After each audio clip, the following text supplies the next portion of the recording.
मैं संतोष कुमार यादव आप सभी का इस ऑनलाइन सेशन में स्वागत करता हूं। आज हम क्लास 12th बिजनेस स्टडी में चैप्टर नंबर 5 संगठन या ऑर्गेनाइजिंग के बारे में पढ़ेंगे। संगठन या ऑर्गेनाइजेशन, इस प्रक्रिया को ऑर्गेनाइजिंग भी कहा जाता है। इस चैप्टर में हमें पढ़ना है संगठन का क्या महत्व होता है, उसकी क्या प्रक्रिया होती है, संगठन का ढांचा किस प्रकार का होता है, तो इसके संबंध में कार्यात्मक ढांचा और डिविजनल ढांचा किस प्रकार से बनाया जाता है, उनकी क्या विशेषताएं होती हैं, और इसके अलावा अधिकार अंतरण या विकेंद्रीकरण का क्या अर्थ या अवधारणा होती है और उनका क्या महत्व होता है, इसके बारे में पढ़ेंगे। अभी तक हम पढ़ चुके हैं प्रबंध के कार्यों के बारे में। हमने पढ़ा है कि प्रबंध का पहला कार्य नियोजन होता है। नियोजन का कार्य कर लेने के बाद में प्रबंधकों की जवाबदारी होती है कि वे अपने कार्य करने के लिए संगठन का एक ढांचा तैयार करें। इस कार्य को संगठन बनाना या ऑर्गेनाइजिंग करना कहा जाता है। इसके अंतर्गत निर्धारित किया जाता है कि हमें कौन कौन सी क्रियाएं करनी है, क्रियाओं का समूहीकरण किस प्रकार से किया जाएगा, कर्मचारियों के उत्तरदायित्व अधिकारों का अंतरण कैसे होगा और कौन कर्मचारी किसको रिपोर्ट करेगा। इसके बाद में है संगठन की परिभाषा। ये टूल किट नंबर 1 में हम देख सकते हैं। इसका अभिप्राय एक उपक्रम की क्रियाओं को परिभाषित एवं समूहीकरण करने व उनमें अधिकार संबंध स्थापित करने वाली प्रक्रिया से है। तो संगठन में हम एक व्यावसायिक संस्था या उपक्रम में होने वाली जितनी भी क्रियाएं उनको परिभाषित करते हैं, उनका अलग अलग कार्यों के आधार पर समूहीकरण किया जाता है और उनमें अधिकार संबंध स्थापित किए जाते हैं। संगठन की विशेषताएं, सबसे पहला है कार्य विभाजन। कार्य विभाजन संगठन का आधार होता है। ये सबसे महत्वपूर्ण बिंदु है कि कार्य विभाजन के द्वारा ही हम संगठन को तैयार करते हैं, क्योंकि कार्य विभाजन के बिना हम कोई भी संगठन नहीं बना सकते। कार्य विभाजन के अंतर्गत हम व्यवसाय में होने वाले समस्त कार्यों को अलग अलग विभागों में बांट देते हैं और प्रत्येक विभाग के कार्य को उसके अलग अलग उप कार्यों में बांटा जाता है। प्रत्येक कार्य को करने के लिए एक व्यक्ति को मुखिया नियुक्त किया जाता है। सेकंड है समन्वय यानी कोऑर्डिनेशन। संगठन के अंतर्गत विभिन्न लोगों को अलग अलग काम सौंपे जाते हैं, लेकिन सभी का प्रयास एक ही होता है, उपक्रम के उद्देश्यों को पूरा करना। यहाँ पर हम संगठन में अलग अलग विभाग जो बनाते हैं उनमें प्रत्येक व्यक्ति को अलग अलग विभागों में कार्य सौंप देते हैं, लेकिन सभी का प्रयास एक इस प्रकार से होता है कि वे संगठन के उपक्रमों उद्देश्यों को पूरा करने में सहायक सिद्ध हो सकें। संगठन इसके लिए ऐसी व्यवस्था करता है कि सभी लोगों का काम अलग अलग होता है, लेकिन उसके बावजूद वो एक दूसरे से संबंधित होता है और सभी के कार्यों के समापन होने पर ही संगठन के कार्यों की प्राप्ति या उद्देश्यों की प्राप्ति हो सकती है। इसलिए समन्वय स्थापित करने में सहायता मिलती है। नंबर 3 है अनेक व्यक्ति। संगठन कई व्यक्तियों का समूह होता है। एक अकेला व्यक्ति संगठन के समस्त कार्यों को संपादित नहीं कर सकता है, इसलिए हम संगठन में अनेक व्यक्तियों को नियुक्त करते हैं और उन्हें अलग अलग कार्य सौंपते हैं। तो इस प्रकार से हम कह सकते हैं कि संगठन में बहुत सारे व्यक्ति शामिल होते हैं। इसका अन्य चौथा है सामान्य उद्देश्य या कॉमन ऑब्जेक्टिव्स। तो संगठन के अनेक अंग होते हैं, सभी के अलग अलग कार्य होते हैं, लेकिन सभी एक सामान्य उद्देश्य को प्राप्त करने की ओर अग्रसर रहते हैं। जैसे कि किसी संस्था में जहाँ पर निर्माण कार्य होता है वहाँ पर एक क्रय विभाग होता है, एक उत्पादन विभाग होता है, एक विपणन विभाग यानी मार्केटिंग डिपार्टमेंट होता है, एक सेल्स डिपार्टमेंट होता है, इसके अलावा एक वित्त विभाग होता है, एक कर्मचारियों से संबंधित कार्यों के लिए सेवी वर्गीय विभाग होता है। तो इस प्रकार से एक संगठन में कई अलग अलग अंग होते हैं, सभी के अपने अपने कार्य होते हैं, लेकिन सभी मिलकर एक संगठन के सामान्य उद्देश्य को प्राप्त करने की ओर मदद करते हैं। 5वां पॉइंट है संगठन प्रबंध का एक यंत्र है। संगठन को प्रबंध का एक यंत्र या मशीन माना जाता है। ये एक ऐसी मशीन होती है जिसमें यदि एक भी पुर्जा गलत आ जाए या खराब हो जाए या सही जगह न लगाया जाए तो मशीन काम नहीं करेगी। इसीलिए हमें सही व्यक्ति को सही कार्य पर नियुक्त करना होता है। यदि हमारे द्वारा क्रियाओं के विभाजन में गलती हो जाए या पदों की स्थापना ठीक प्रकार से न हो तो संपूर्ण प्रबंध व्यवस्था फेल हो सकती है। यदि किसी जगह पर हम आवश्यकता से कम कर्मचारी को नियुक्त करें और कहीं पर आवश्यकता से ज़्यादा कर्मचारी हों तो ऐसी स्थिति में किसी जगह पे काम बहुत पहले खत्म हो जाएगा और कर्मचारी बैठे रहेंगे और दूसरी जगह पर काम पीछे होता जाएगा और लक्ष्य को प्राप्त करना संभव नहीं रह जाएगा। इसी प्रकार से जहाँ पर टेक्निकल कार्य होता है वहाँ पर नॉन टेक्निकल कार्य करने जानने वाले व्यक्तियों को यदि हम नियुक्त कर देते हैं तो वे उस मशीनों संबंधी कार्य को करने में अक्षम साबित होते हैं, इसलिए संगठन के उद्देश्य असफल हो सकते हैं। संगठन का महत्व, तो सबसे पहला है विशिष्टीकरण का लाभ। हमने अभी पढ़ा है कि संगठन में कार्य विभाजन किया जाता है, संगठन कार्य विभाजन पर आधारित होता है, इसलिए हम संगठन में होने वाले संपूर्ण कार्यों को अनेक उप कार्यों में बांट देते हैं। सभी उप कार्यों पर योग्य व्यक्तियों की नियुक्ति की जाती है जिससे कि वे एक ही कार्य को बार बार करते हुए उस कार्य के विशेषज्ञ बन जाते हैं। इस प्रकार से कम समय में अधिक से अधिक कार्य होता है और उसमें नुकसान की संभावना या वेस्टेज की संभावना बहुत ही कम होती जाती है। इस प्रकार से संगठन को विशिष्टीकरण के लाभ प्राप्त होते हैं।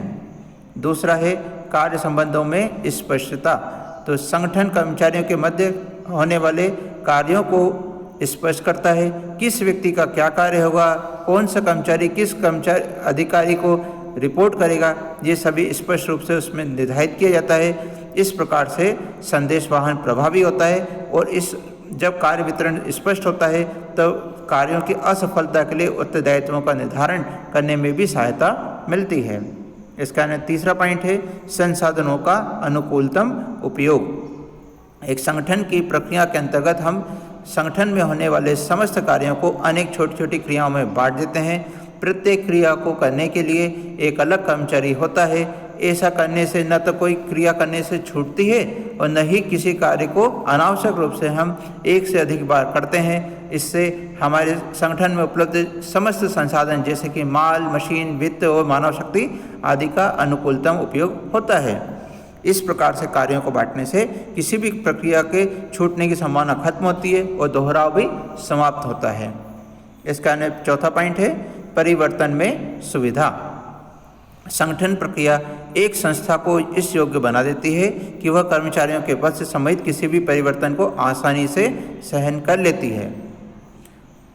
ऐसा करने से ऊपर से नीचे सभी प्रबंधकों को एक स्पष्ट अधिकार श्रृंखला में बंधने की स्थिति बनती है, यानी कि यहाँ हम कह सकते हैं हायरार्की या पद सोपान का निर्माण होता है।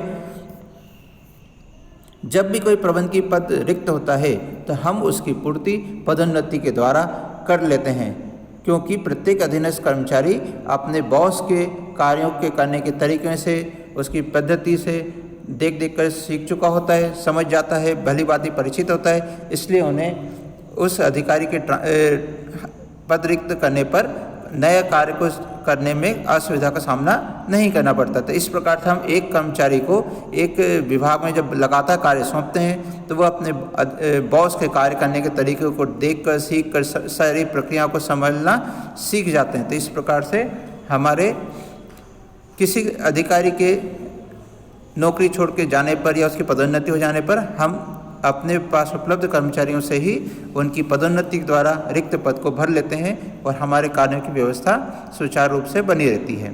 इसका अन्य पांचवा है प्रभावी प्रशासन। इसे हम इफेक्टिव एडमिनिस्ट्रेशन कहते हैं। प्रायः देखा जाता है कि विभिन्न प्रबंधकों में अपने अपने अधिकारों को लेकर भ्रम की स्थिति बनी रहती है। संगठन प्रक्रिया में प्रत्येक प्रबंधक के द्वारा की जाने वाली क्रियाओं और उनको उसके संबंध में प्राप्त होने वाले अधिकारों का स्पष्ट उल्लेख किया जाता है। ये भी स्पष्ट किया जाता है कि प्रत्येक प्रबंधक किस कार्य के लिए किसको आदेश देगा। प्रत्येक को ये भी जानकारी होती है कि वह किसके प्रति उत्तरदायी है। इस प्रकार अधिकारों को लेकर उत्पन्न होने वाली भ्रम की स्थिति समाप्त हो जाती है। परिणामतः प्रभावी प्रशासन संभव होता है। यहाँ पर हमें बताया है कि प्रबंधक आपस में अपने अधिकारों को लेकर भ्रमित होते हैं, लेकिन संगठन प्रक्रिया के द्वारा हम उन प्रबंधकों के द्वारा कौन कौन से कार्य किए जाने हैं, उनके क्या क्या अधिकार होंगे, इसका स्पष्ट वर्णन उनके सामने रखते हैं। इससे उन्हें ये पता चल जाता है कि वे अपने कार्यों के लिए किस अधिकारी के प्रति जवाबदेह हैं और किस कार्य के लिए उन्हें उत्तरदायी ठहराया जा सकता है। इस प्रकार से अधिकारों को लेकर भ्रम की स्थिति समाप्त हो जाती है। छठवां पॉइंट है कर्मचारियों का विकास। संगठन प्रक्रिया के अंतर्गत अधिकारों का अंतरण किया जाता है। ऐसा करने से एक व्यक्ति की सीमित क्षमता के कारण ही नहीं बल्कि काम करने की नई विधियों की खोज करने के लिए भी किया जाता है। हम अधिकारों का अंतरण इसलिए करते हैं जिससे कि एक व्यक्ति के पास में जो भी गुण है उनके अतिरिक्त जो प्रक्रियाएं वो जानता है, कोई नए तरीके भी कार्यों को करने के संबंध में हो सकते हैं। तो हम कार्यों के नए नए तरीकों की खोज करने के लिए अधिकार अंतरण करते हैं। इससे अधीनस्थों को भी कार्य करने के संबंध में निर्णय लेने के अवसर प्राप्त होते हैं। इसमें हमने पढ़ा हुआ है पहल क्षमता के सिद्धांत के बारे में, जो हेनरी फेयल के द्वारा दिए गए सिद्धांत है। इसमें कर्मचारियों को कार्यों को करने, उसको लागू करने और निर्णय लेने का अवसर उपलब्ध कराते हैं, वही यहाँ पर संबंधित है। जब हम कर्मचारियों को निर्णय लेने के अवसर प्रदान करते हैं तो वे इस स्थिति का लाभ उठाते हुए नए नए तरीकों की खोज करते हैं, उन्हें लागू करते हैं, जिससे कि उनका विकास होता है और वे आगे चल के बड़ी जिम्मेदारियों को संभालने के योग्य बनते हैं। इस प्रकार से कर्मचारियों का विकास होता है। सातवां पॉइंट है विस्तार एवं विकास। संगठन प्रक्रिया के अंतर्गत कर्मचारियों को प्राप्त निर्णय स्वतंत्रता से उनका विकास होता है। वे नई चुनौतियों का सामना करने के लिए तैयार रहते हैं। इस स्थिति का लाभ उठाते हुए उपक्रम का या संगठन का विस्तार किया जा सकता है। विस्तार से उपक्रम की लाभ बढ़ता है और जो उनके विकास में सहायक होता है। तो संगठन में हम विभिन्न कर्मचारियों के मध्य अधिकार अंतरण करते हैं। इससे कर्मचारियों को स्वयं नए पद्धतियों की खोज करने का अवसर मिलता है, उनको अपनी योजनाएं बनाने का अवसर मिलता है, लागू करने का अवसर प्राप्त होता है। इससे कर्मचारियों का विकास होता है। इस स्थिति का में हमारे पास में किसी भी कार्य को करने के लिए कई व्यक्ति उपलब्ध हो जाते हैं। इसका लाभ उठाने के लिए हम अपने कारोबार का विस्तार कर सकते हैं, उसको ज़्यादा फैला सकते हैं और उन बड़े हुए कार्यों की जानकारी हमारे वर्तमान कर्मचारियों को ही सौंप सकते हैं, जिससे कि वे उसे संभालने में सक्षम होते हैं। कारोबार के विस्तार से बिजनेस को लाभ प्राप्त होता है। इस प्रकार से हम इस निष्कर्ष पर पहुंच सकते हैं कि संगठन की प्रक्रिया में विभिन्न पदों, उनके भूमिकाओं, कर्मचारियों की भूमिकाओं, अधिकारों और आपसी संबंधों की स्पष्ट व्याख्या करने से नियोजन में बताए गए उद्देश्यों को वास्तविकता में बदलने का एक स्ट्रक्चर या ढांचा तैयार किया जाता है। इस ढांचे के आधार पर ही प्रबंधन के आगे के कार्यों को हम पूरा करते हैं। इस संदर्भ में कहा जाता है कि संगठन का प्रबंधन में वही स्थान है जो मानव शरीर में हड्डियों के ढांचे का अर्थात होता है। और इस प्रकार से हम कह सकते हैं कि संगठन प्रबंधन का एक अति महत्वपूर्ण कार्य है। तो हमने इस प्रकार से देखा कि जिस प्रकार से हमारे शरीर को खड़ा रखने के लिए, सभी अंगों को ठीक ढंग से कार्य करने के लिए हमारे शरीर में हड्डियों का स्थान होता है, इसी प्रकार से संगठन का भी प्रबंधन में वही स्थान माना गया है, क्योंकि इसमें सभी कर्मचारियों को उनके कार्यों का वितरण किया जाता है, विशिष्टीकरण किया जाता है, संसाधनों का अनुकूलता उपयोग करने का प्रयास करते हैं, प्रबंधकों के अधिकार और उत्तरदायित्वों का स्पष्ट विभाजन किया जाता है, कर्मचारियों को अधिकार अंतरण किया जाता है जिससे कि उनका विकास हो सके। इसके बाद में है संगठन की अवधारणाएं। तो संगठन की अवधारणाओं के संबंध में दो अवधारणाएं प्रचलित हैं। पहला है संगठन एक प्रक्रिया के रूप में और दूसरा है संगठन संबंधों के एक ढांचे के रूप में। तो यहाँ पर परीक्षा में प्रश्न पूछा जा सकता है इन दोनों बिंदुओं के संबंध में, ये एक एक नंबर में आ सकता है। तो सबसे पहले हम देखेंगे संगठन एक प्रक्रिया के रूप में। तो संगठन की पहली अवधारणा के संबंध में इसे एक महत्वपूर्ण प्रक्रिया माना गया है। इस अवधारणा के अनुसार संगठन एक प्रक्रिया मानी गई है। संगठन एक ऐसा कार्य नहीं है जिसे केवल एक क्रिया के द्वारा पूरा कर लिया जाए, बल्कि ये अनेक कार्यों की एक श्रृंखला मानी गई है। इसके अंतर्गत हमें कई किस्म के कार्य करना होते हैं, जिसमें सबसे पहला कार्य है उद्देश्यों की जानकारी को प्राप्त करना। दूसरा कार्य माना गया है विभिन्न क्रियाओं का निर्धारण करना और उनका समूहीकरण करना। इसके बाद में तीसरा कार्य है महत्वपूर्ण क्रियाओं का निर्धारण करना। चौथा कार्य है अधिकारों और उत्तरदायित्वों को सौंपना। इस प्रकार से हम विभिन्न कार्यों की से एक सूची तैयार करते हैं और उन सभी कार्यों का एक जो समूह होता है, इसी कारण से संगठन को एक प्रक्रिया माना गया है। संगठन में कार्य करने वाले व्यक्ति मनुष्य होते हैं और मनुष्य के व्यवहार का प्रभाव उनके कार्य की दशाओं, उनकी योग्यता, क्षमता, संगठन के आंतरिक और बाह्य वातावरण के आधार पर प्रभावित रहता है। इसलिए इन परिवर्तनों के आधार पर हमें संगठन की प्रक्रिया में भी लगातार बदलाव या परिवर्तन करना पड़ते हैं। एक प्रक्रिया के रूप में संगठन को एक गतिशील तत्व भी कहा जाता है। चूँकि इसमें लगातार बदलाव होते हैं, इसलिए संगठन को गतिशील माना गया है। संगठन प्रक्रिया के दूसरे बिंदु के रूप में हम देख सकते हैं संगठन संबंधों के ढांचे के रूप में। तो इस अवधारणा के अनुसार संगठन को संबंधों के ढांचे के रूप में माना गया है। इसके अंतर्गत संगठन में अनेक पदों की स्थापना की जाती है और सभी पदों पर कार्य करने वाले कर्मचारियों के पारस्परिक अधिकार, दायित्व एवं संबंधों को परिभाषित किया जाता है। संबंधों में यह निश्चित किया जाता है कि कौन किसका अधिकारी होगा और कौन किसका अधीनस्थ कर्मचारी होगा। संगठन में स्थापित विभिन्न पद प्रायः स्थायी होते हैं, इसलिए संबंधों के ढांचे के रूप में संगठन का एक स्थिर तत्व कहा जाता है कि इसमें चूंकि पद स्थिर है, इसलिए संगठन का ढांचा स्थिर होता है। इसमें कर्मचारियों के संबंध स्थायी होते हैं। संबंधों के ढांचे के रूप में संगठन के दो प्रकार हो सकते हैं। पहला है औपचारिक संगठन और दूसरा है अनौपचारिक संगठन। तो यहाँ पर संगठन के ढांचे को दो हिस्सों में बांट के बताया गया है, जिसमें कि पदों के और उनके साथ पदों के साथ में कर्मचारियों के आपसी अधिकार, दायित्व व संबंध परिभाषित किए जाते हैं। तो इन्हें दो हिस्सों में बांटा गया है, औपचारिक संबंध संगठन और अनौपचारिक संगठन।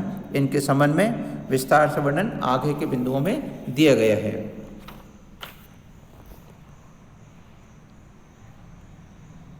अब हम यहाँ देखेंगे संगठन की प्रक्रिया।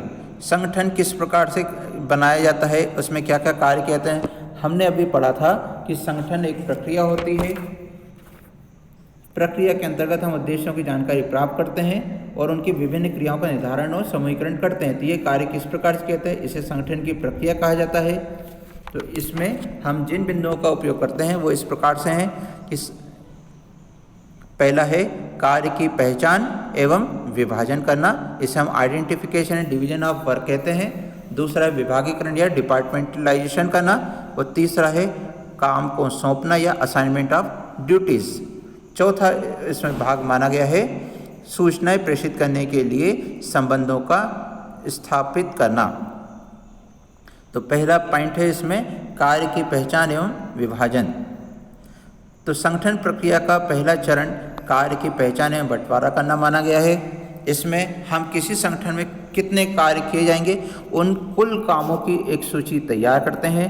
उदाहरण के लिए एक मोबाइल फ़ोन का उत्पादन करने वाली कंपनी की विभिन्न क्रियाएं इस प्रकार हो सकती हैं। सबसे पहला कच्चा माल तैयार करना, दूसरा है तैयार पुर्जे क्रय करना, तीसरा है उत्पादन करना, चौथा माल का स्टॉक रखना, पांचवा है अनुसंधान करना, छठवा है विज्ञापन करना, सातवा है विक्रय करना, आठवां वित्त व्यवस्था, नौवां है लेखांकन, 10वां है पत्र व्यवहार और 11वें में कर्मचारी की व्यवस्था करना आदि कार्य हो सकते हैं। तो इस प्रकार से हम यहाँ देख सकते हैं कि संगठन की प्रक्रिया में सबसे पहला कार्य एक संगठन में होने वाले समस्त कार्यों की एक सूची को तैयार करना होता है। इस कारण में संगठन का दूसरा कार्य है विभागीकरण करना, इसे हम डिपार्टमेंटलाइजेशन कहते हैं। इसमें संगठन के उद्देश्यों को प्राप्त करने के लिए की जाने वाली विभिन्न क्रियाओं को निर्धारित कर लेने के बाद हम उनको विभागीकरण का कार्य करते हैं। इसके लिए हम एक समान क्रियाओं का एक समूह तैयार करते हैं और उसे एक विशेष विभाग को सौंप दिया जाता है। जैसे कि अभी हमने यहाँ पॉइंट नंबर 1 में जिन कार्यों की पहचान की है उनमें 11 पॉइंट थे। उनमें से कच्चा माल तैयार क्रय करना, तैयार पुर्जे क्रय करना, इन कार्यों को हम क्रय विभाग को सौंप सकते हैं क्योंकि दोनों में क्रय से संबंधित कार्य किया जाना है। तो एक में कच्चा माल खरीदना, एक तरफ तैयार पुर्जे खरीदना है। ये एक ही तरह का कार्य, इसलिए इसे क्रय विभाग को सौंपा जाएगा। जबकि उत्पादन करना, माल का स्टॉक करना, अनुसंधान करना, यह सभी कार्य उत्पादन विभाग से समित माने गए हैं, जहां कारखाने में मैन्युफैक्चरिंग और उनको बने हुए माल को रखने की व्यवस्था समेत या माल में अनुसंधान करके सुधार करने की प्रक्रियाएं शामिल हैं। ये सभी उत्पादन या एक से समित हैं, इसलिए उत्पादन विभाग को इन्हें सौंपा जाता है। इसी प्रकार से विज्ञापन और विक्रय का कार्य विपणन विभाग या मार्केटिंग डिपार्टमेंट को सौंपा जाता है, जबकि वित्त व्यवस्था करना, लेखांकन, पत्र व्यवहार, ये सभी कार्य वित्त विभाग से संबंधित माने जाते हैं, इसलिए इसे फाइनेंस डिपार्टमेंट को सौंपा जाता है। इस प्रकार से हम देख सकते हैं कि जब हमारे द्वारा कार्यों की पहचान की जाती है तो उसमें से एक किस्म के या एक समान स्तर के जो कार्य होते हैं उनके एक समूह बनाए जाते हैं और इस समूह को हम एक विशेष विभाग को सौंप देते हैं। इस प्रक्रिया से के कारण इसे विभागीकरण करना कहा जाता है। यहाँ पर हमारे द्वारा जिस प्रकार से विभागीकरण किया जाएगा उसको इस चार्ट के द्वारा हम समझ सकते हैं। कार्य है हमारा मोबाइल फ़ोन को तैयार करना। यहाँ पर हमारे द्वारा जितने भी कार्य किए जाएंगे, जिसके संबंध में हमने पहले पॉइंट में पढ़ा था, वो 11 पॉइंटों को यहाँ उल्लेखित किया गया है। इसमें कौन कौन से कार्यों के विभाग बनेंगे इसके संबंध में हमने यहाँ देखा है। इसमें जो अंतिम कार्य है कर्मचारी की व्यवस्था करना, ये सेवी वर्गीय विभाग या पर्सनल डिपार्टमेंट का कार्य माना जाता है। इस प्रकार से हमारे द्वारा पहले कार्य किया जाता है क्रियाओं का निर्धारण करना, फिर होता है समूहीकरण करना और फिर है विभागीकरण करना। यहाँ पर हमें ध्यान देना होगा कि यदि उपरोक्त कंपनी मोबाइल फ़ोन के उत्पादन के साथ टेक्सटाइल यानी कि कपड़ों के कारोबार का भी काम करती है तो पहले पूरी कंपनी के 2 डिवीज़न बना दिए जाएंगे, जिससे कि मोबाइल फ़ोन का अलग डिवीज़न होगा और टेक्सटाइल का अलग डिवीज़न होगा। शेष प्रक्रिया उपरोक्त अनुसार ही रहेगी, अर्थात पहले प्रत्येक डिवीज़न में प्रत्येक क्रियाओं का निर्धारण होगा, फिर क्रियाओं का समूहीकरण करेंगे और अंत में विभागीकरण करेंगे। एक उत्पाद के लिए की गई उपरोक्त प्रक्रिया को कार्यात्मक विभागीकरण कहा जाता है और जब एक से अधिक वस्तुओं का उत्पादन किया जाता हो तो उसे हम डिविजनल विभागीकरण कहते हैं। यानी कि उत्पादन की जाने वाली वस्तुओं के प्रकार के आधार पर तय होता है कि हमारा संगठन का ढांचा कार्यात्मक ढांचा होगा या डिविजनल ढांचा होगा। यदि हम केवल एक किस्म की वस्तु का उत्पादन करते हैं तो ऐसी स्थिति में कार्यात्मक विभागीकरण किया जाता है, जबकि एक से अधिक वस्तुओं के उत्पादन करने की स्थिति में हम प्रत्येक कार्य के लिए, प्रत्येक वस्तु के उत्पादन के लिए अलग अलग डिवीजन बनाते हैं, इसलिए उसे डिविजनल विभागीकरण कहते हैं। इसका तीसरा पॉइंट है काम सौंपना या असाइनमेंट ऑफ ड्यूटीज। इस चरण में यह निश्चित किया जाता है कि प्रत्येक पद या व्यक्ति को क्या क्या काम करने हैं, जैसे कि क्रय प्रबंधक को वस्तुओं का क्रय करने का उत्तरदायित्व सौंपा जाएगा, विक्रय प्रबंधक को वस्तुओं के विक्रय का विज्ञापन करने का कार्य सौंपा जाएगा, प्रबंधक को विज्ञापन का कार्य सौंपते हैं, विज्ञापन जो प्रबंधक है उसे विज्ञापन का कार्य करना होगा, विक्रय प्रबंधक विक्रय का कार्य करेगा। इसी प्रकार वित्त प्रबंधक को वित्त व्यवस्था का कार्य सौंपेंगे। कार्यों को सौंपते समय हम काम की प्रकृति और व्यक्ति की योग्यता का मिलान जरूर करेंगे, क्योंकि हमने इसके बारे में पहले ही पढ़ा है कि जो व्यक्ति जिस कार्य की योग्यता है उसे उसी प्रकार का कार्य हमारे द्वारा सौंपा जाना चाहिए। यदि हम इस प्रकार से कार्य का वितरण नहीं करेंगे तो फिर कार्य को पूरा करना संभव नहीं होगा। चौथा कार्य है सूचनाएं प्रेषित करने के संबंध स्थापित करना। तो इसमें हम 2 या 2 से अधिक व्यक्ति जब एक समान उद्देश्य को प्राप्त करने के लिए कार्य करते हैं तो उनके मध्य आपसी संबंधों का स्पष्ट व्याख्या होनी जरूरी है, यानी कि उन दोनों में से कौन किसे सूचना देगा और कौन सूचना प्राप्त करेगा। अर्थात ये पता होना चाहिए कि उन दोनों व्यक्ति में कौन अधिकारी है और कौन अधीनस्थ है।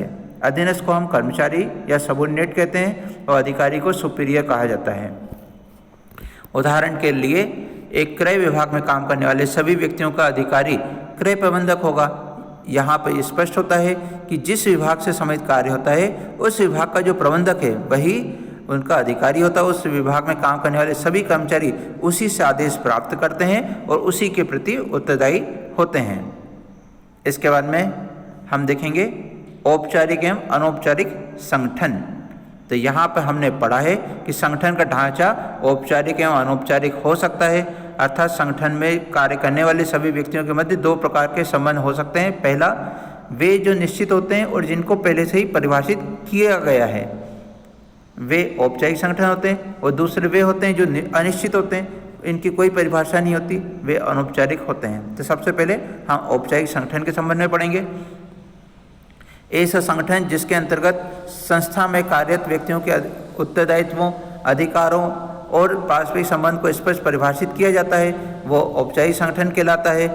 ये इसका अभिप्राय किसी विशेष कार्य को पूरा करने के लिए प्रबंधन द्वारा तैयार किए गए संगठन ढांचे से होता है। इसमें हम किसी विशेष काम को पूरा करने के लिए जो संगठन का ढांचा तैयार करते हैं उसे औपचारिक संगठन कहते हैं। इसमें दो या दो से अधिक व्यक्तियों की क्रियाएं समान उद्देश्य की पूर्ति के लिए जानबूझकर समन्वित की जाती हैं, तब उसे औपचारिक संगठन कहा जाता है। औपचारिक संगठन के लक्षण, तो पहला, इसमें परिभाषित आपसी संबंध होता है। औपचारिक संगठन के अंतर्गत एक ऐसी व्यवस्था बनाई जाती है जिसमें कि सभी व्यक्तियों को ये स्पष्ट जानकारी होती है कि उनके अधिकार एवं दायित्व क्या हैं और कौन किसको रिपोर्ट करेगा। दूसरा, ये नियमों और कार्यविधियों पर आधारित होता है। संगठन में, औपचारिक संगठन में पहले से ही कुछ नियम और कार्यविधियां बना दी जाती हैं जिनका पालन किया जाना आवश्यक होता है।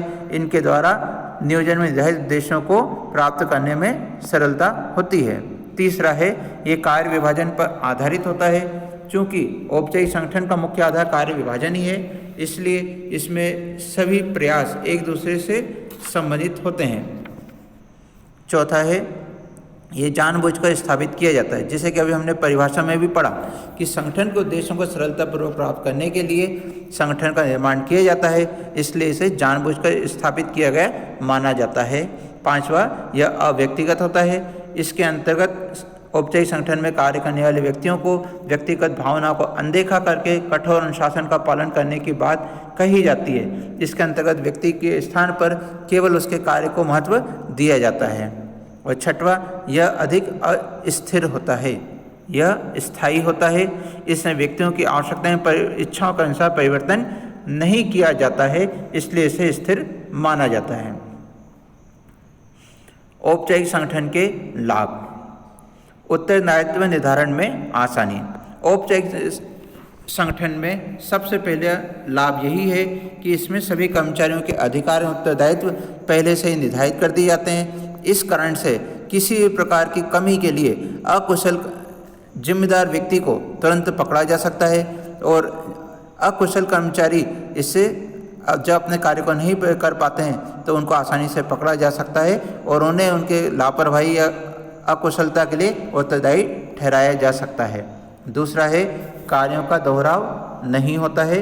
औपचारिक संगठन में सारे कार्यों को इस प्रकार से बांटा जाता है कि कोई भी कार्य छूट ना पाए और कोई भी कार्य एक से अधिक बार होने की संभावना समाप्त हो जाए, इसलिए इसमें कार्यों के दोहराव की संभावना समाप्त हो जाती है। तीसरा, आदेश की एकता संभव। चूँकि इसमें प्रत्येक विभाग में कार्य करने वाला अधिकारी ही अपने विभाग के समस्त कर्मचारियों को आदेश देता है, इसलिए आदेश की एकता का पालन किया जाना इसमें संभव होता है, क्योंकि अधिकार श्रृंखला सुव्यवस्थित रूप से स्थापित होती है और प्रत्येक कर्मचारी को पता होता है कि उन्हें किन के आदेशों का पालन करना है। तो अन्य किसी का आदेश अगर मिलता भी है तो उसे पालन करने की आवश्यकता नहीं होती है। चौथा है, लक्ष्यों को प्राप्त करने में आसानी। तो औपचारिक संगठन के अंतर्गत समन्वय स्थापित होने, सभी भौतिक एवं मानवीय साधनों का अनुकूलतम उपयोग होने के कारण संस्था के लक्ष्यों को आसानी से प्राप्त किया जा सकता है। औपचारिक संगठन के अंतर्गत सभी कर्मचारी अपने अपने कार्यों को पहले से जानते हैं, अपने कार्यों के विशेषज्ञ होते हैं, इस प्रकार से मानते हुए उनको कार्य सौंपे जाते हैं। इसलिए संगठन में उपलब्ध समस्त भौतिक साधनों और मानवीय संसाधनों का अनुकूलतम उपयोग संभव होता है, जिससे कि संस्था अपने लक्ष्यों को आसानी से प्राप्त कर सकती है। पांचवा है, संगठन में स्थिरता। सभी व्यक्ति अपने अपने अधिकार क्षेत्र में रहते हुए तथा नियमों का पालन करते हुए कार्य करते हैं, परिणामतः उनमें अच्छे संबंध स्थापित होते हैं और संगठन में स्थिरता आती है। क्योंकि इसमें प्रत्येक कर्मचारी को, अधिकारी को अपने अपने कार्यों की और उनके संबंध में नियमों की जानकारी होती है, इसलिए वे उन्हीं नियमों के अंतर्गत रहते हुए अपने कार्यों को करते हैं, जिससे कि कर्मचारियों और अधिकारियों के आपसी संबंध बेहतर रहते हैं और संगठन में स्थायित्व रहता है और नौकरी छोड़ कर जाने की संभावनाएं नहीं आती हैं। जिस प्रकार से सरकारी विभाग होते हैं, यहाँ कर्मचारियों के मध्य औपचारिक संगठन पाया जाता है। औपचारिक संगठन की सीमाएं। औपचारिक संगठन में कुछ कमियां भी पाई जाती हैं। पहला है काम में देरी। प्रत्येक कार्य के नियमबद्ध होने के कारण हमें प्रत्येक कार्य को नियमों के अनुसार ही करना होता है। इससे कई बार हम चाहकर भी उन नियमों का उल्लंघन नहीं कर पाते हैं, जिससे कि कार्यों में अनावश्यक देरी होती है। जबकि उन नियमों का उल्लंघन करके कार्य करने पर उन कार्यों को जल्दी करना संभव होता है, परंतु इससे अव्यवस्था पैदा हो सकती है, इसलिए इसको स्वीकार नहीं किया जाता है। दूसरा है पहल क्षमता की कमी। इस प्रकार के संगठन में, औपचारिक संगठन में अधिकार श्रृंखला और कार्यों की प्रक्रियाएं, नियम, कार्यविधियां सब पहले से निर्धारित होता है, इसलिए कर्मचारियों को वैसा ही कार्य करना पड़ता है जैसा कि उन्हें निर्देश दिया जाता है और उन्हें स्वयं कुछ सोचने और करने का मौका नहीं मिलता है। इससे कर्मचारियों की पहल क्षमता में कमी आती है। तीसरा है संबंधों का यंत्रीकरण। विभिन्न व्यक्तियों के संबंधों को परिभाषित करके उन्हें इस प्रकार जकड़ दिया जाता है कि चाहते हुए भी अन्य लोगों के ज्ञान एवं अनुभव का लाभ नहीं उठाया जा सकता। सरकारी विभागों में इस प्रकार का संगठन होता है जहां पर यह स्पष्ट रूप से देखा जाता है कि कई बार कुछ ऐसे कर्मचारी कुछ पोस्टों पर नियुक्त होते हैं जो कि उस कार्य के लिए उपयुक्त नहीं होते हैं, जबकि उनके अन्य जगह पर कार्य करने वाले कर्मचारी उनसे ज़्यादा योग्यता रखते हैं, परंतु औपचारिक संगठन के व्यवस्थाओं के चलते उनका लाभ उठाना संभव नहीं होता है। इसके बाद में है अनौपचारिक संगठन। ये ऐसा संगठन होता है जिसमें व्यक्तिगत आवश्यकताओं की पूर्ति हेतु कार्यस्थल पर लोगों के स्वतः स्थापित समूह को अनौपचारिक संगठन कहते हैं। अनौपचारिक संगठन का आशय ऐसे संगठन से जिसकी स्थापना जानबूझकर नहीं की जाती बल्कि अनायास या आकस्मिक रूप से परस्पर समान हितों, रुचियों, धर्म एवं आपसी संबंधों के कारण इनकी स्थापना हो जाती है। इस संगठन की मुख्य विशेषता आपसी संबंधों की मैत्रीपूर्ण व सहयोगपूर्ण प्रकृति होती है। इसके अंतर्गत एक व्यक्ति दूसरे व्यक्ति के कामों में इसलिए मदद नहीं करता कि वो इसके लिए जिम्मेदार है,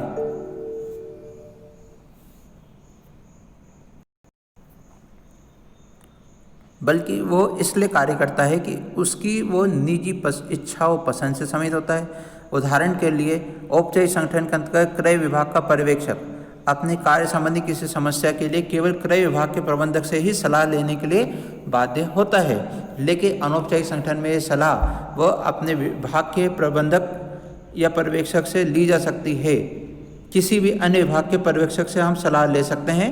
औपचारिक संगठन में हमें केवल अपने विभाग के जो प्रबंधक है उनसे ही सलाह लेना होती है, लेकिन अनौपचारिक संगठन में हम किसी भी विभाग में कार्य करने वाले व्यक्ति, चाहे वो पर्यवेक्षक हो या प्रबंधक हो या कर्मचारी है, उससे सलाह ले सकते हैं। बल्कि अगर चाहें तो एक पर्यवेक्षक सीधा मुख्य प्रबंधक से भी बातचीत करके सलाह मशवरा कर सकता है। अनौपचारिक संगठन के मुख्य लक्षण। तो अनौपचारिक संगठन का पहला लक्षण है ये औपचारिक संगठन पर आधारित होता है, अर्थात औपचारिक संगठन में कार्य कर रहे व्यक्तियों के बीच में बनने वाले अनौपचारिक संगठन के आधार पर ही अनौपचारिक संगठन की स्थापना मानी जाती है। दूसरा, इसके लिखित नियम एवं प्रक्रियाएं नहीं होते। इस संगठन में कर्मचारियों के मध्य या इसके सदस्यों के मध्य कोई भी लिखित नियम एवं प्रक्रियाएं नहीं होती, फिर भी इसके द्वारा अपनी कुछ समूह की परंपराएं बना ली जाती हैं जिसका सभी को पालन करना होता है। उदाहरण के रूप में किसी संस्था में कार्यरत एक विशेष समुदाय के कुछ व्यक्ति एक अनौपचारिक ग्रुप बना लेते हैं। धीरे धीरे इस ग्रुप की परंपराएं अथवा मान्यताएं विकसित होती हैं, जिसे अपने समुदाय के प्रत्येक व्यक्ति की व्यक्तिगत एवं कार्यस्थल समेत किसी भी समस्या का समाधान करना। इस प्रकार अपने समुदाय के सभी लोगों को प्रबंध के शोषण से बचाना। इस प्रकार हम कह सकते हैं कि अनौपचारिक समूह में कार्य करने वाले में सम्मिलित होने वाले सभी सदस्य समूह की मान्यताओं का पालन करने के लिए बाध्य होते हैं। तीसरा है स्वतंत्र संदेश वाहन श्रृंखला।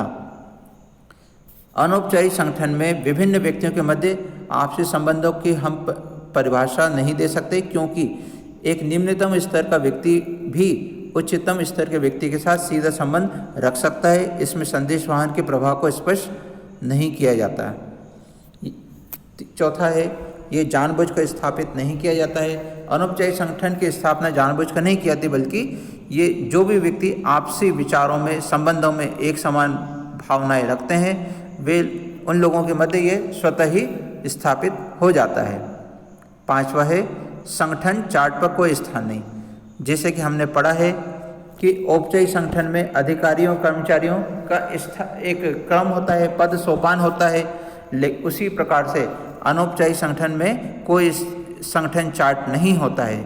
इसके लिए संगठन पुस्तिका में भी कोई जानकारी नहीं दी जाती, यानी सभी लोगों को एक समान माना जाता है। 6वां यह व्यक्तिगत होता है। इसके व्यक्तिगत होने का अभिप्राय यह है कि इसमें व्यक्तियों की भावनाओं को ध्यान में रखा जाता है और किसी भी बात को उनके ऊपर थोपा नहीं जाता, जबकि औपचारिक संगठन के अंतर्गत व्यक्ति की भावनाओं का कोई स्थान नहीं होता है। 7वां है स्थायित्व की कमी। इस प्रकार के संगठन में स्थायित्व की कमी पाई जाती है। जैसे कोई व्यक्ति आज के दिन एक ग्रुप में बैठता है तो उसका कल किसी दूसरे ग्रुप के साथ भी संबंध हो सकता है। इतना ही नहीं, कुछ व्यक्ति ऐसे भी होते हैं जो एक ही समय में एक से अधिक ग्रुपों के सदस्य भी हो सकते हैं। जैसे कि आपने स्वयं को देखा होगा कि किसी वक्त आप आपके क्लास के किसी ग्रुप के साथ में शामिल रहते थे, बाद में किसी अन्य ग्रुप के साथ में बैठने लगे। और कुछ लोगों के साथ ऐसा भी देख सकते हैं कि वे स्टूडेंट के सभी ग्रुपों के साथ में आसानी से सम्मिलित हो जाते हैं और उनमें शामिल माने जाते हैं। अनौपचारिक संगठन के लाभ। पहला है प्रभावपूर्ण संदेश वाहन। इसमें संदेश वाहन का कोई निर्धारित मार्ग नहीं होता है, इसलिए इसकी संदेश वाहन की पद्धति को बेहतर माना जाता है, प्रभावपूर्ण माना जाता है। इसके माध्यम से जल्द एक संदेश को एक स्थान से दूसरे स्थान तक पहुंचाया जा सकता है। दूसरा है सामाजिक आवश्यकताओं की पूर्ति। अनौपचारिक संगठन में समान विचार रखने वाले व्यक्ति अपना अपना समूह बना लेते हैं। सभी सदस्यों में संगठन और भावनात्मक मुद्दों पर एक दूसरे का साथ देने की भावना होती है। इससे उन्हें कार्य की संतुष्टि प्राप्त होती है और संगठन में भाईचारे की भावना में वृद्धि होती है। तीसरा है संगठनात्मक उद्देश्यों की पूर्ति। ये औपचारिक संगठन के दबाव से यहाँ पर राहत मिलती है। औपचारिक संगठन में एक कर्मचारी अपनी बात को अपने अधिकारियों को बिना पूछे नहीं कह सकता है, लेकिन अनौपचारिक संगठन में प्रत्येक व्यक्ति अपनी बात को अपने साथियों के साथ में रख सकता है। इसके साथियों में उसके अधिकारी भी शामिल होते हैं। इस प्रकार से अधिकारियों को उनकी कठिनाइयों की जानने में मदद मिलती है और सभी समस्याओं का तुरंत समाधान निकल आता है। सरलता से समस्याएं दूर होने से संगठन के उद्देश्यों को प्राप्त करने में सरलता होती है। इसके बाद में आता है अनौपचारिक संगठन की सीमाएं यानी कमियां। तो अनौपचारिक संगठन में कुछ कमियां पाई गई हैं। इसमें पहला है ये अफवाहें फैलाता है।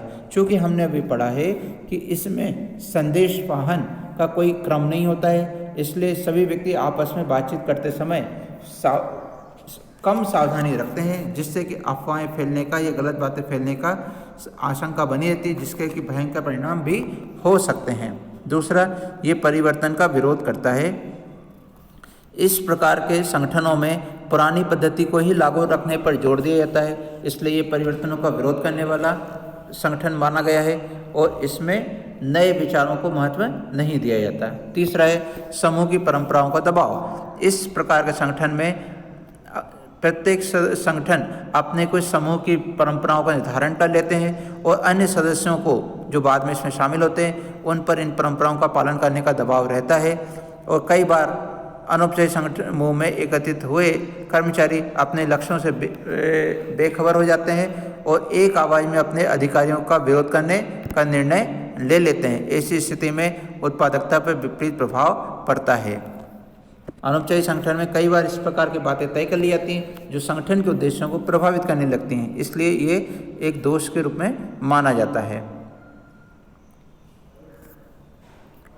इसके बाद में औपचारिक एवं अनौपचारिक संगठन में क्या अंतर है, इसके संबंध में एक लाइन कही गई महत्वपूर्ण है, जो औपचारिक एवं अनौपचारिक संगठन एक सामूहिक कार्य के लिए इस तरह जरूरी है जैसे कि एक कैंची को कार्य योग्य बनाने के लिए उसमें 2 ब्लेडों का होना जरूरी होता है। इसलिए ये कहा जा सकता है कि एक संगठन में औपचारिक एवं अनौपचारिक संगठन दोनों का महत्व होता है, दोनों ही अपने स्थान पर आवश्यक होते हैं। औपचारिक संगठन तो हमेशा ही होता है, अनौपचारिक संगठन का होना भी कई जगहों पर लाभदायक साबित होता है।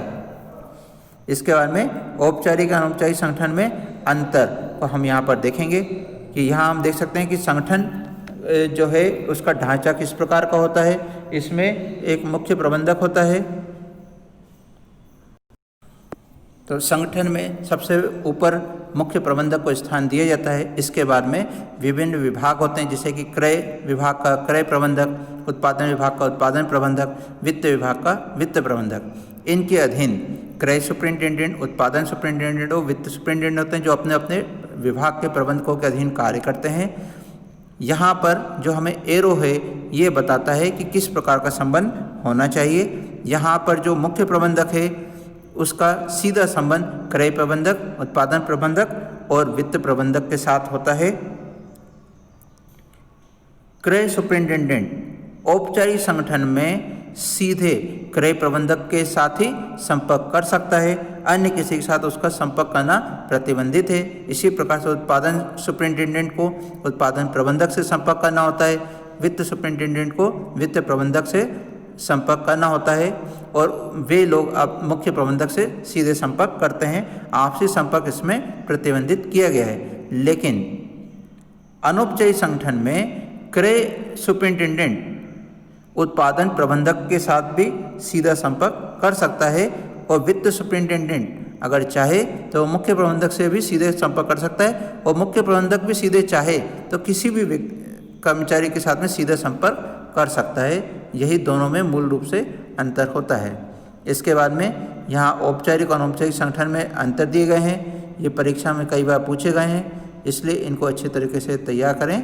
तो इस प्रकार से हमारा संगठन का फर्स्ट टॉपिक पूरा होता है, जिसमें कि हमने संगठन में अर्थ क्या होता है, इसकी विशेषताएं क्या हैं, उसका क्या महत्व होता है, संगठन की अवधारणाएं, संगठन की प्रक्रिया, संगठन के प्रकार के संबंध में अध्ययन किया है। इसके आगे अब संगठन के ढांचे का विषय आता है, जिसके संबंध में हम अगले वीडियो में समझेंगे। Thank you.